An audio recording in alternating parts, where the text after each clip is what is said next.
Hello, everyone, and welcome to the first ever Global Fleet Video News Report. And it's going to be examining regional markets around the world. And this report today will be for the week of October 15th. And today we're going to be examining the APAC region, Asia Pacific countries. Next, we'll examine LATAM, the Latin American fleet markets from Brazil to Mexico. We'll be examining the European fleet market and North America. So let's start our presentation by introducing Ralph Morton, who will be giving us a European fleet update for the week of October 5th, ending in October 15th. Thank you, Mike. As far as I'm concerned, I think the big news this week in fleet in both the UK and Europe has been the rise of car subscriptions. They're becoming the real big thing. So yesterday, ALD announced that they bought a German car sharing company called Fleetpool, which gives them access to 10,000 vehicles. Now, ALD says they really want to get into this mobility space because they can see it's got great value. By 2026, they believe they'll launch in 10 different European countries. Now, Fleetpool is a big player in Germany, not only with its own brands, but it's white labeled sort of Toyota's Kinto brand, for example.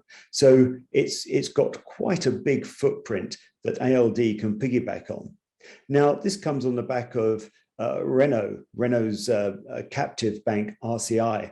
They purchased Bippy, which is a used car subscription service back in July, and that's going to be part of Renault's Mobilize package. They've got this brand called Mobilize, which again is based around mobility.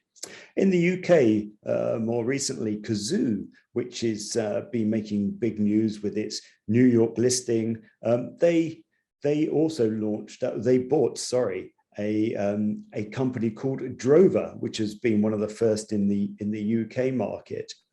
And now today, Europcar in the UK have just announced they are launching a car subscription service.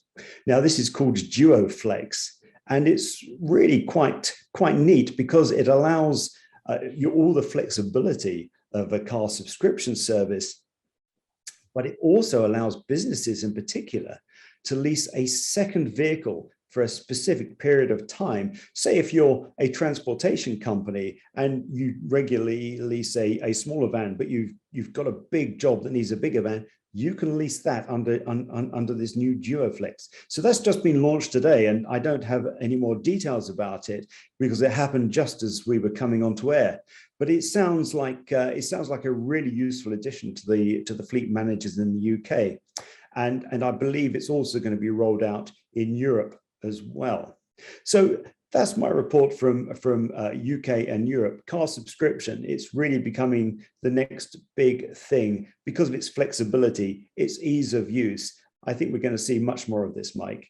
I totally agree, and we'll be looking to future reports from you, Ralph, on giving us updates on what's going on in this car subscription market in the European market.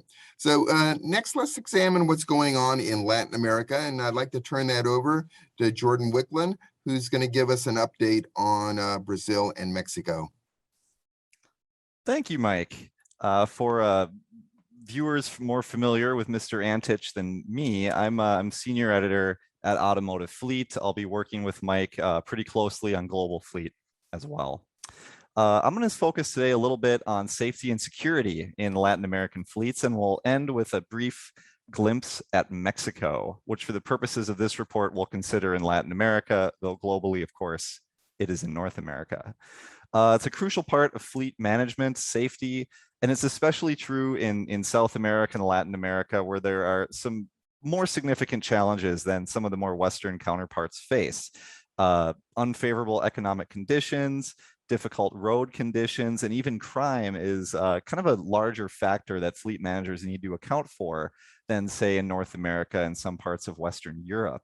Worldwide, more than 1 million people die each year from traffic accidents, according to the World Health Organization. And that number could double within about 5 years if measures aren't taken to curb risks. There's more drivers, there's more vehicles, there's more opportunities for the worst to occur. 90% of these deaths, however, are in low to middle income countries. And in Brazil alone, there are 35,000 traffic-related deaths and more than 300,000 incapacitating accidents every year. These are numbers fleet managers need to keep in mind. Some factors that influence fleet safety are route optimization, driver training, and the implementation of technology. Well, that's true worldwide. The use of telematics is going to be part and parcel of a responsible, fleet manager's future in the Latin American countries. Driver fatigue certainly plays a part. We've all had to, drive home, late at night from an event, and once you start wiping your eyes, things can go downhill quickly if you're not careful. Fortunately, there are companies that can help fleet managers do this. They can, train drivers to recognize their own bad habits and to promote safety. Some of these companies in South America and Latin America include the Brazil-based SIPA Safe Drive, Parar, that's P-A-R-A-R, as well as Yonder, and the US-based multinational eDriving. Next, we're going to focus a little bit on theft and security. And this is where telematics can really help managers understand how and why their vehicles and the products, and certainly the people within them, are more at risk. Brazil leads LATAM with more than 100 incidents per 100,000 inhabitants each year. That's more than 200,000 cases. It's less than what can be found in the US. Many of these thefts even occur at gunpoint, which can be a little scary. In Brazil, most occur near the state of Sao Paulo, home to 42 million residents. And the vehicles most targeted are the ones that are most common. That's the best-selling, sedans and other fleet models. Many victims are drivers of mobile app, ride-hailing companies. And, crimes are often committed in pairs via motorcycle. Some of the most sought-after models include the highly popular Chevrolet Onix, the Hyundai HB20, as well as the Volkswagen Gol subcompact hatchback. And sedans such as the Volkswagen Voyage, Renault Logan, and Toyota Corolla, and even mid-price models like the Honda HR-V crossover, as well as the Toyota Hilux pickup. Fleet managers, if you heard your vehicles on there, maybe have a safety meeting coming up and see what options are available to you. Telematics services can help you track your vehicles, when the door, even down to when the doors open, and certainly where they are. Some of these vehicle solutions include a company called Web Fleet Solutions, Mixed Telematics, and GoalSat. Other players in the region include Geotab, as well as Teletrack Navman. And that last one, Teletrack, is specific to the Mexican market, which we'll end on right now. Road conditions in Mexico are generally better than in South American countries, but Mexico is more known for vehicle theft problems. About 70 incidents per 100,000 inhabitants occur every year. That's about 80,000 cases. And in Brazil, many of these are, like in Brazil, they're gunpoint carjackings. Again, the models are from the best-selling brand in the country. That's Nissan. The NP300 Frontier pickup and compact sedans Versa and Suro are particularly targeted, as well as the Chevrolet Aveo. Carjackers are also attracted by, the more mid-price models such as the Kia Sportage, Mazda CX-5 crossover, and even luxury brands such as Land Rover and BMW. Finally, there are many fleet armoring companies that can help you secure the safety of your vehicles and the people who drive them. They include Blindajes Global Armor, Centagon, and Blindajes Alemanes. That's what we got for the LATAM countries this week. Thanks, Mike, and we look forward to seeing everybody again soon. Yeah, thank you, Jordan. And interesting footnote, you cited SEPA International, one of the pioneers in fleet safety in the Latin American marketplace. And they got their start by pioneering and developing the Johnson & Johnson fleet program for its fleet throughout the South American region. So next, I'd like to turn it over to Cindy Brauer, who's going to be talking to us about the APAC region. Thanks, Mike.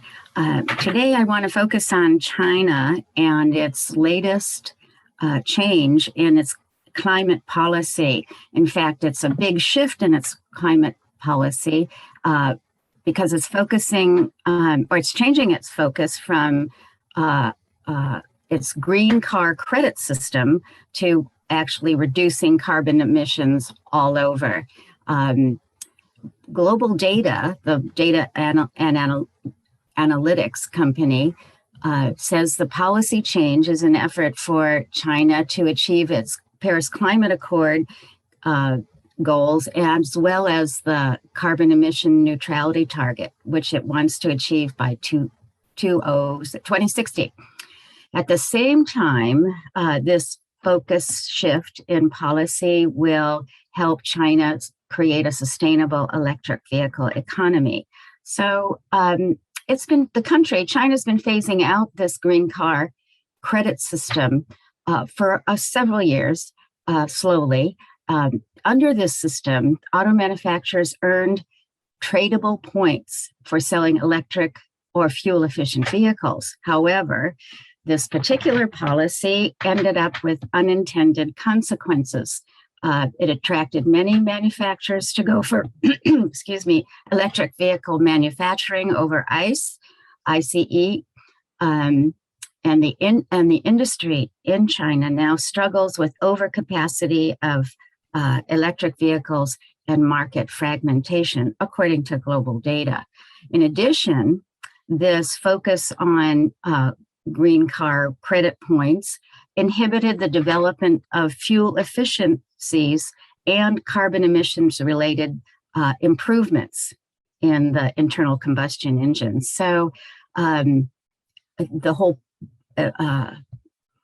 focus on this green car credit system didn't work so well in terms of unintended consequences. So the China policy that they're moving to is similar to the EU emissions trading system, which is also known as cap and trade.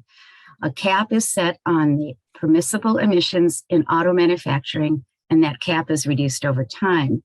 However, within the cap, manufacturing companies can buy emission allowances that can be traded with other manufacturers when needed.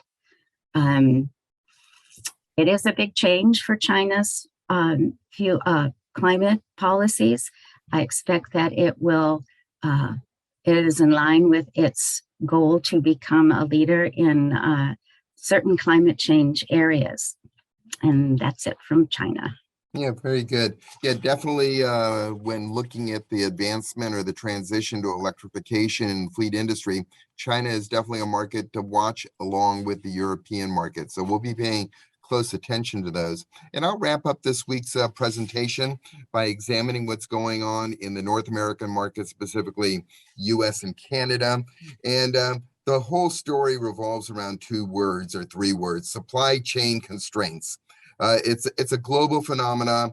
It's definitely impacting the US and Canada, perhaps more so only in the sense that we're now starting our new model year. We're starting the 2022 model year, and already we're just barely into the year and manufacturers are issuing early order cutoffs. So not a good sign for future product availability, and probably an indicator that there will be a lot of pent-up demand going forward into the 2023 model year for companies that are unable to acquire products now. The other big news that's going on in the US and Canadian markets is rising fuel costs. They're up 34% now and rising. It's at a 7-year high now. Commodity prices globally are increasing. So this is definitely impacting replacement tire manufacturing, and tire costs are up. And with the limitations on product availability, the difficulty in acquiring a replacement vehicle, which is impacting a lot of fleets, they're being forced to extend the service life of their existing models, which is resulting in increased maintenance expenses. And already we're seeing a 3% increase in unscheduled maintenance expenses. And all of this is compounded by an even greater issue, the shortage of spare parts. And this is an ongoing issue that's impacting not only the repair industry, but also the collision repair industry and accident management industries in the US and Canada. So we'll be paying close attention to that. But that's the current state of the market in the US and Canada. The economies are going strong, but we're being hampered and facing headwinds with these supply chain constraints. So with that, I'd like to thank everybody for their individual reports, and I'd like to thank you for watching our inaugural weekly meeting reporting on regional markets around the world. And stay tuned, and we'll see you next week.